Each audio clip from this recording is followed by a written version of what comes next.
Hello friends, this is Gaurav Lat, your big bull coach. जारी रखते हैं हमारा डेली सीरीज़, आपका मार्केट का डेली डोज आज के लिए, यानी 4 मई 2026 के लिए, that is the 4th of May 2026। इस लंबे चौड़ी वीकेंड के बाद, यानी फ्राइडे चूँकि छुट्टी थी फॉर महाराष्ट्र डे, उसके लंबे चौड़े वीकेंड के बाद आज फाइनली इस महीने का, मई महीने का पहला ट्रेडिंग सेशन था। ऑफ कोर्स आज चूँकि स्टेट इलेक्शंस के रिजल्ट्स भी ड्यू है, तो वो भी फैक्टर हावी होने वाला था बाज़ार पे। उसके अलावा लंबा वीकेंड था, तो ग्लोबल फैक्टर्स भी थोड़े बहुत थे वो, बट एनीवे बाज़ार को जो है वो बढ़ के ही खुलना था, बिकॉज गिफ्ट निफ्टी वही इंडिकेट कर रहा था। ओवर द लॉन्ग वीकेंड क्या है, यूएस मार्केट में तो गेंस देखी गई थी। हालांकि ओवर द वीकेंड ये भी हुआ कि जो यूएस ईरान कॉन्फ्लिक्ट है, वो जैसे उसमें मैंने कुछ ऐसे तो सीज़ फायर जारी है, पर उसमें रिपोर्ट्स अब ये आ रही है कि ईरान ने अपने पोजीशन को काफ़ी हार्ड कर लिया है, तो वो कॉम्प्रोमाइज़ करने के तो मूड में बिल्कुल भी नहीं है, और वो इनडायरेक्टली अमेरिका को धमका ही रहे कि आओ। तो हालांकि उन्होंने पीछे से प्रपोजल्स दिए हैं पाकिस्तान को, पर वो कहीं ना कहीं एकदम साफ है कि वो अमेरिका को तो ना गवा रहा है। तो इस बीच जो है वो कश्मकश चल ही रही है। और उसके अलावा देखिए, तेल के दाम तो बढ़े हुए ही हैं। ब्रेंट क्रूड जो है वो $110 के ऊपर चल ही रहा है, तो वो तो एक सर दर्द बना हुआ ही है। इस बीच जो है बाज़ार फिर भी बढ़ के ही खुला। गिफ्ट निफ्टी इंडिकेट कर रहा था कि 70-80 पॉइंट्स बढ़ के खुलेगा, तो वैसा ही हुआ, और खुलते के साथ और बढ़त आई बाज़ार में। कहीं ना कहीं एक बुलिशनेस था, उसके कारण Nifty was again in the bullish mood from morning itself.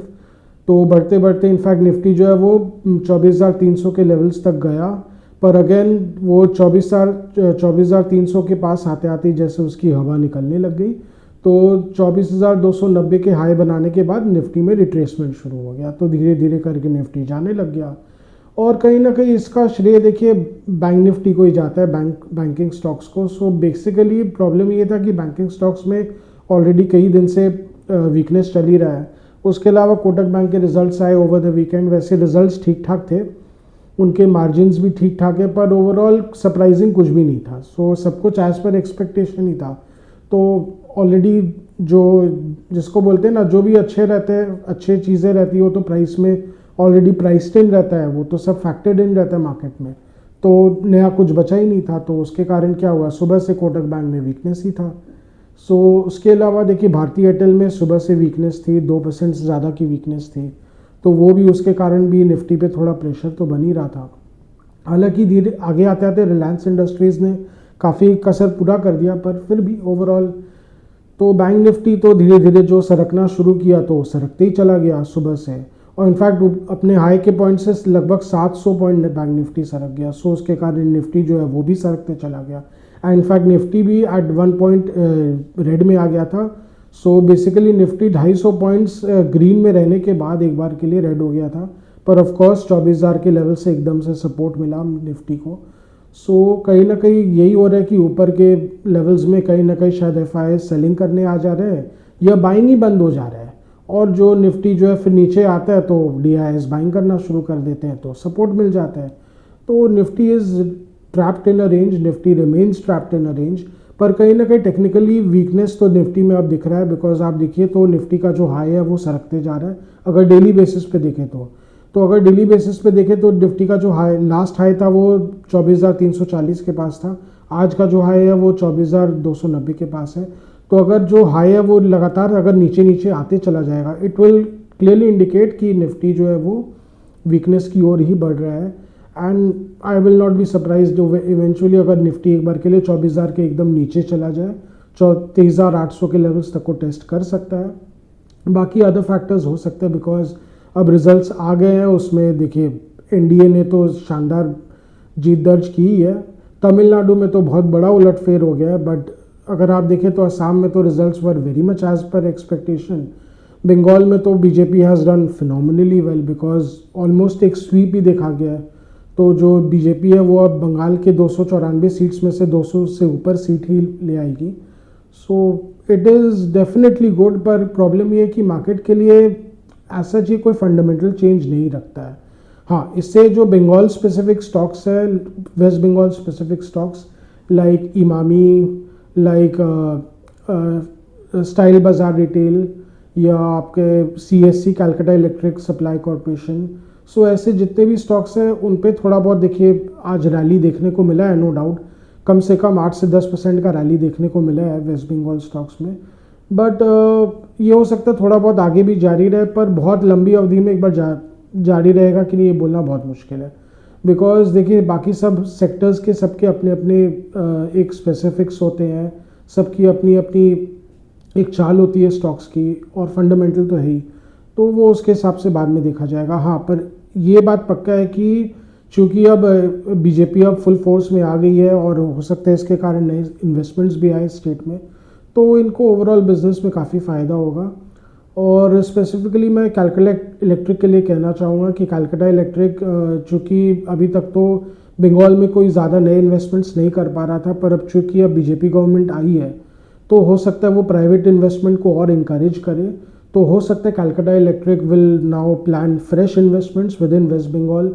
हो सकता है वो और भी जो नए नए इमर्जिंग अर्बन एरियाज़ है वेस्ट बंगाल में, लाइक आसनसोल, लाइक जलपाईगुड़ी, सिलीगुड़ी, ये सब जो एरियाज़ है वहाँ पे हो सकता है वो इलेक्ट्रिक सप्लाई के काम ले और अपने एक्सपेंशन करे। सो इससे क्या है कि फंडामेंटली स्टॉक को बहुत बेनिफिट मिलेगा। तो अगर आपको फंडामेंटल बेसिस पे कोई अगर स्टॉक में कॉल लेना है तो Calcutta electric is the stock for you, जिसको एक फंडामेंटल एडवांटेज मिल सकता है।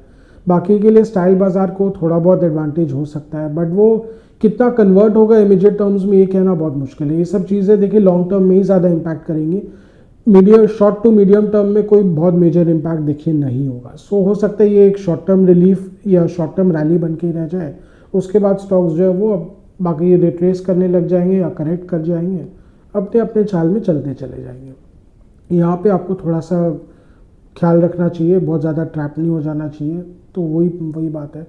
बाकी मार्केट में तो आज बेसिकली क्या हो रहा था, भारतीय एयरटेल में वीकनेस थी। देखिए भारतीय एयरटेल में आज वीकनेस हो सकता है वो कहीं ना कहीं वोडाफोन के कारण ही था। तो आप जानते होंगे वोडाफोन के लिए गवर्नमेंट ने एक बहुत बड़ा रिलीफ दिया है। तो बेसिकली गवर्नमेंट को जो वोडाफोन को गवर्नमेंट ऑफ इंडिया को जो लगभग 90,000 करोड़ रुपए AGR ड्यूज़ के लिए देना था, उसको गवर्नमेंट ने ट्रिम कर दिया है, उसको 70,000 करोड़ के नीचे ला दिया है। तो और उसके अलावा उसमें कम से कम 5 साल का भी मॉरेटोरियम रहेगा, यानी 5 साल तक तो उनको कोई मेजर पेमेंट नहीं करना है, खाली 100 करोड़ रुपए पर ईयर पे करना है।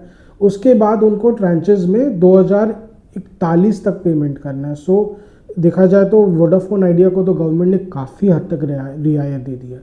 पर प्रॉब्लम ये है कि वोडाफोन आइडिया के जो प्रॉब्लम्स है यहाँ ख़त्म नहीं हो जाते हैं। वोडाफोन आइडिया प्रॉब्लम ये है कि अगर आप उनका बैलेंस शीट देखें, 2 लाख करोड़ से ज़्यादा का कर्ज है उनके ऊपर। 1 लाख करोड़ की तो इक्विटी है जो कि पूरी की पूरी जल चुकी है, और उसके अलावा 2 लाख करोड़ से ऊपर का कर्ज है। उसके अलावा ये लाइबिलिटीज़ है जो ठीक है चलिए 15 साल तक देना होगा, पर 2 लाख करोड़ का जो कर्ज है उस पर तो ब्याज ही चुका रहे हो। जितना कैश फ्लोज कर रहे हैं, जितना कमा रहे हैं, वो सारा तो ब्याज में खर्चा हो जा रहा है। सो कब तक ऐसे चलेगा? देखिए प्रॉब्लम यही है कि अगर कोई नया प्रमोटर आएगा तो उसके लिए बहुत मुश्किल होगी। कोई प्रमोटर लाना ही बहुत बड़ा चैलेंज है, या कोई नया इन्वेस्टमेंट भी लाना, इक्विटी होल्डर भी लाना बहुत मुश्किल है वोडाफोन के लिए। तो इसके कारण देखिए अगर आप बहुत अल्ट्रा लॉन्ग टर्म इन्वेस्टर है तब तो maybe you might invest. अगर आप short to medium term investor है तो वोडाफोन से आपको दूर ही रहना चाहिए। देखिए इसके बावजूद कि मेरे फैमिली पोर्टफोलियोज़ में स्टॉक है, बट देखिए फंडामेंटल्स तो फंडामेंटल्स होते हैं, ये इसके बावजूद भी मैं ये आपको बताऊंगा। प्रॉब्लम ये है कि अगर आप शॉर्ट टू मीडियम टर्म में अगर एक्सपेक्ट करोगे कि जो स्टॉक जो है परफॉर्म करेगा, तो ऐसा होना बहुत मुश्किल है, क्योंकि ये हो सकता है आने वाले 5 साल तक भी प्रॉफिट ना कमा पाए। ये स्टॉक की अभी ऐसी दुर्गति हो रही है। जब तक इसको डेट के टर्म्स में रिलीफ नहीं मिलेगी और ब्याज का जो इनका बोझ है वो कम नहीं होगा, तब तक ये स्टॉक ऐसे ही स्ट्रगल करता रहेगा। और बाकी मेन मार्केट पे आ जाते हैं। सो मेन मार्केट में देखिए बैंक्स में थोड़ी वीकनेस तो थी, उसके अलावा बट काफ़ी सारे पॉकेट्स हैं जो अच्छा कर रहे थे। अदानी पोर्ट्स बहुत अच्छा कर रहा था। देखिए अदानी पोर्ट्स का तो एक फंडामेंटल शिफ्ट आया है। अब चूँकि गवर्नमेंट ऑफ इंडिया अपना एक मैरीटाइम इंफ्रास्ट्रक्चर पे बहुत फोकस कर रही है, तो ये स्टॉक बहुत अच्छा लॉन्ग टर्म इन्वेस्टमेंट है। जो अल्ट्रा लॉन्ग के लिए इन्वेस्ट करना चाहते हैं, Adani ports is the stock for you definitely.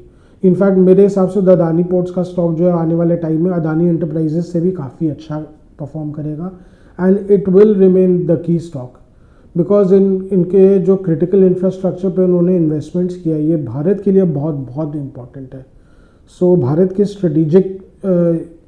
को स्ट्रेटिजिक एक जिसको बोलते हैं स्ट्रेटिजिक इम्पोर्टेंस अब क्रिएट करता है इनके जो इन्वेस्टमेंट्स है।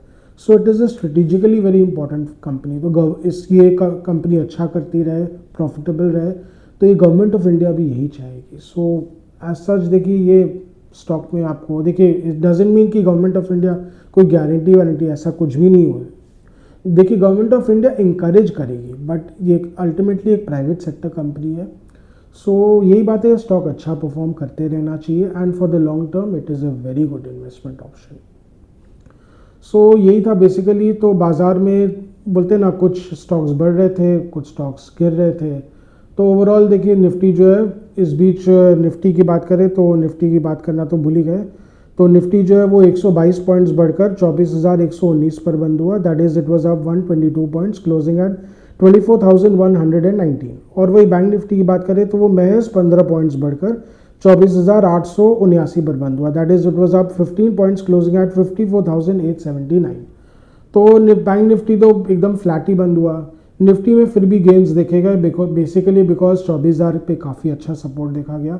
और इंटरेस्टिंगली आज FIS की बाइंग फिगर आई है। हालांकि अगर आप उनका जो खाली प्योर NSE का फिगर देखें तो वहाँ पे तो नेट सेलर्स है FIS, पर यहाँ पे अगर BSE के फिगर्स को मिला ले तो दे आर नेट बायर्स।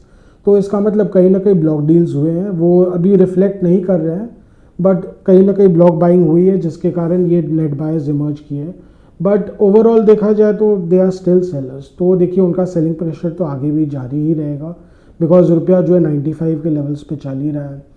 और 95 के लेवल पे तो देखिए RBI ने किसी तरह रोक के रखा है, पर प्रॉब्लम ये कि जब तक तेल के दाम ऐसे रहेंगे तो रुपया पे गिरने का प्रेशर अभी भी रहेगा। तो आई विल नॉट बी सरप्राइज अगर इसको 97 तक भी अगर ये आ जाए तो आई will not be surprise because देखिए एशियन करेंसीज भी लगातार गिर रहे हैं तो उनकी तरफ से भी आपको पूरा कंपटीशन मिल रहा है। अगर वियतनाम की करेंसी देखें तो वो भी लगातार गिर रहा है। इंडोनेशियन रुपया देखें वो लगातार गिरे ही जा रहा है। तो ये सब जो साउथ ईस्ट एशियन नेशंस है जो भारत के बहुत मेजर कंपेटिटर्स है एक्सपोर्ट सेक्टर में, तो वो भी क्या है कि इतना ज़्यादा कंपटीशन दे रहे कि भारत गवर्नमेंट ऑफ इंडिया को भी ना चाहते हुए रुपया को गिरने देना पड़ रहा है, नहीं तो इंडिया का तो एक्सपोर्ट ही ख़त्म हो जाएगा। सो ये एक बहुत बड़ा सरदर्द बना हुआ है। तो ये भी एक उसके कारण देखिए FI इन्वेस्टमेंट्स में प्रॉब्लम होएगा ही, they will not be attracted at all. तो ये प्रॉब्लम मार्केट को जूझते रहना पड़ेगा। सो उसके कारण देखिए अगेन सेम निफ्टी जो का जो अपसाइड है वही 24,500 तक लिमिटेड ही है। एंड अगर निफ्टी 24,000 के नीचे चला जाता है और 23,800 के नीचे जाता है तो देखिए अभी फ़िलहाल के लिए एक नया करेक्शन साइकिल शुरू हो सकता है। और इस बीच अगर US ईरान कॉन्फ्लिक्ट फिर से अगर फ्लेयर अप कर जाता है या चालू हो जाता है तब तो फिर क्या ही बोलना, फिर तो निफ्टी में एक major correction cycle. I will not be surprise Nifty again goes down to 22,000 levels. पर ठीक है वो जब होगा तब देखा जाएगा। तब तक के लिए आप भाई जब तक मार्केट स्टेबल है, स्थिर है, तब तक अच्छा है। इन्वेस्टर पॉइंट ऑफ व्यू से तो अच्छा ही है। सो यही बात है।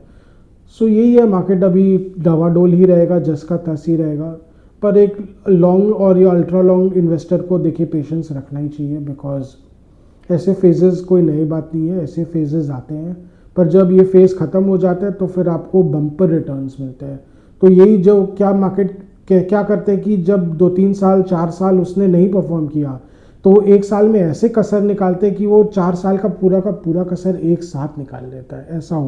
ऐसा पहले भी हुआ है और ऐसा होता है। सो लॉन्ग टर्म इन्वेस्टर्स को फ़िलहाल तो देखिए घबराना नहीं चाहिए अनलेस देखिए ग्लोबल सिचुएशन बहुत ख़राब हो जाए, एक ग्लोबल वॉर की संकट आ जाए तो देखिए अलग बात है, बट तब का तब देखा जाएगा। सो यही था हमारा का डेली व्लॉग। आज का डेली व्लॉग यहीं तक रखते हैं। आशा करें कि आपको हमारी डेली व्लॉग्स अच्छी लग रही हो। Do like share and subscribe to our channel, do hit the bell icon for regular update on our videos. अगर आपको कुछ स्टॉक स्पेसिफिक जानना हो, मार्केट के बारे में कुछ जानना हो या सेक्टर स्पेसिफिक कुछ जानना हो तो please write in a comment section, will get back to you, help you in any way possible as much as possible. And again अगर आपको कुछ अगर कमेंट्स फीडबैक सजेशंस देना हो तो please write in the comment section, we'll get back to you. Your comments, your feedback are valuable for us. So